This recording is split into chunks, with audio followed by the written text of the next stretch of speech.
Welcome to a presentation, this time on the topic of spare the rod, spoil the child. Is this actually in the Bible? A quotation on the screen attributed to a certain Martin Luther. Spare the rod and spoil the child. That is true. Is it? Is it biblical? We'll see. But beside the rod, keep an apple to give him when he has done well.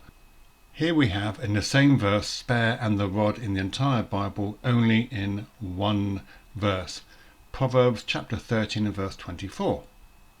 He that spareth his rod hateth his son, but he that loveth him chasteneth him betimes. According to the 1828 dictionary, there are many definitions or uses of the word spare. Probably the most applicable here would be to use frugally, not to profuse, not to waste. It's really quite a tough one.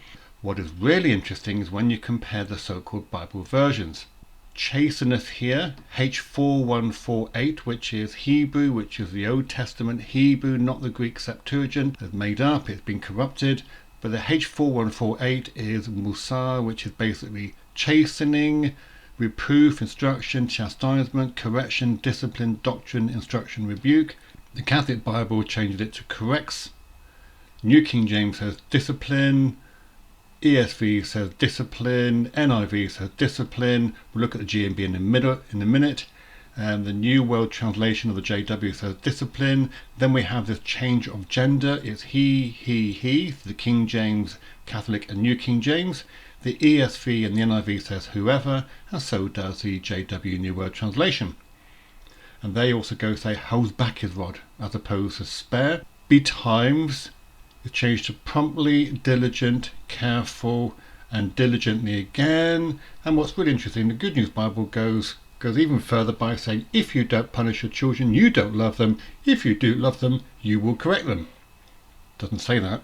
Completely changing the words, but that's the thought for thought, metaphorical, dynamic equivalence garbage. So let's have a look in the same verse for spoil and child or children, son or sons, daughter or daughters. Entire Bible, we've got 53 times 22 verses, and virtually every single one, there's no context of a child being spoiled by not being punished. It's all about spoiling us and taking the treasures of your enemies.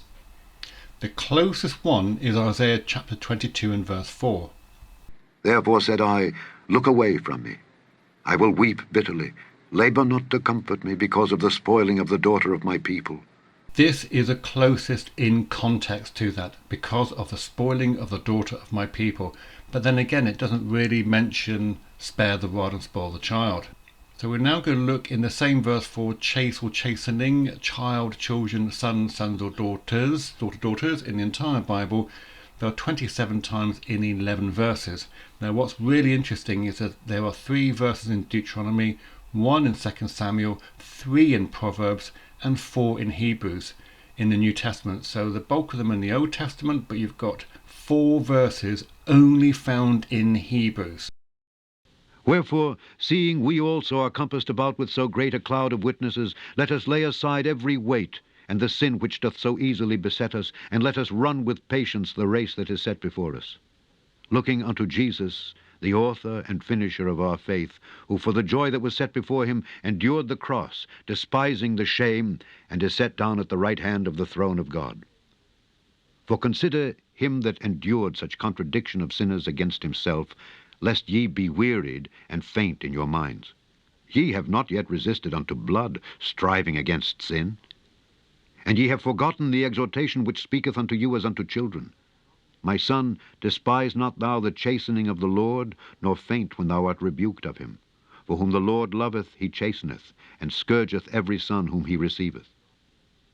If ye endure chastening, God dealeth with you as with sons. For what son is he whom the Father chasteneth not? But if ye be without chastisement, whereof all are partakers, then are ye bastards, and not sons.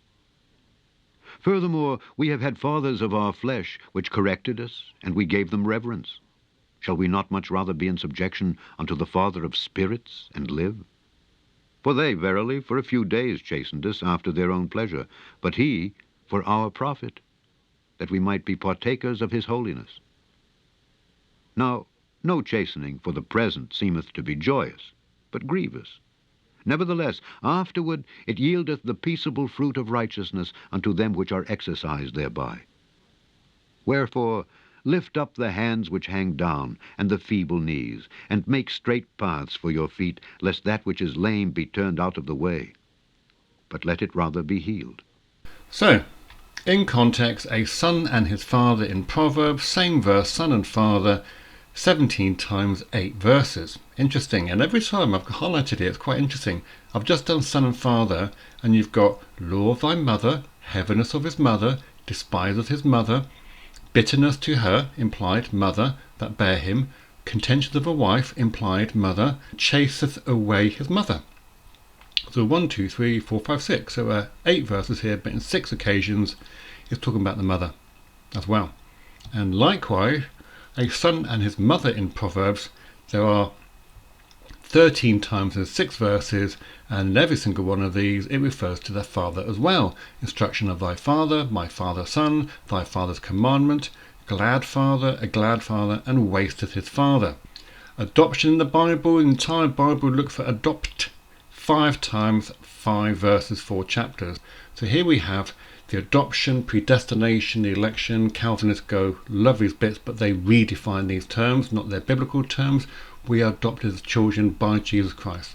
And Ephesians chapter 1 and verse 5. Having predestinated us unto the adoption of children by Jesus Christ to himself, according to the good pleasure of his will. And we are predestinated to be conformed to the image of Christ as we go through our lives. Never going to achieve that until we are taken away and our bodies are glorified. Now looking at Proverbs chapter 29 and verse 21. He that delicately bringeth up his servant from a child shall have him become his son at the length. Now you'll see there are red crosses here. These are 3 so-called translations. The Catholic Bible, the Douay-Rheims Bible, the DRB, based on the corrupt Latin Vulgate, gets this completely wrong, as does the nutty International Version, the New International Version. NIV gets it completely wrong, as does, surprisingly, the JW New World Translation, because it's the bringing up a servant from a child, he will then become his son. But the Catholic Bible says, oh, no, he shall find him stubborn. Where does it say the word stubborn? Even the ESV says whoever, though it's he, but changes to whoever, and then the other ones miss it out as well, the he, but whoever, they at least say it's his heir, which is close to being the son. The NIV says, oh, no, turn out to be insolent. No, it's not, becoming his son. Or the GNB says, we'll take over everything you own. It's like, what? Where does it say that? It becomes a son. It's adoption. As I was saying earlier, stubborn, insolent, and then the JW say he will become thankless later on. It's like, it's not even close. It's not even accidentally close to what it actually says. So in conclusion, is the phrase spare the rod and spoil the child actually a biblical quotation? And the answer is no. Now we're going to have Proverbs chapter 19 and verse 13. Of course, Proverbs written by Solomon, King Solomon, and based on, I think, a great deal of personal experiences, as evidenced by 1 Kings chapter 11 verses 3 to 4. A foolish son is the calamity of his father, and the contentions of a wife are a continual dropping. And he had 700 wives, princesses, and 300 concubines, and his wives turned away his heart. For it came to pass when Solomon was old, that his wives turned away his heart after other gods, and his heart was not perfect with the Lord his God, as was the heart of David his father. We need to hear the gospel, singular, there's only one, every day, because we forget it, singular, there's only one, every day. Thank you for watching. Take care now. Bye-bye. Moreover, brethren, I declare unto you the gospel which I preached unto you, which also ye have received, and wherein ye stand, by which also ye are saved, if ye keep in memory what I preached unto you, unless ye have believed in vain. For I delivered unto you, first of all, that which I also received, how that Christ died for our sins according to the Scriptures, and that he was buried, and that he rose again the third day according to the Scriptures,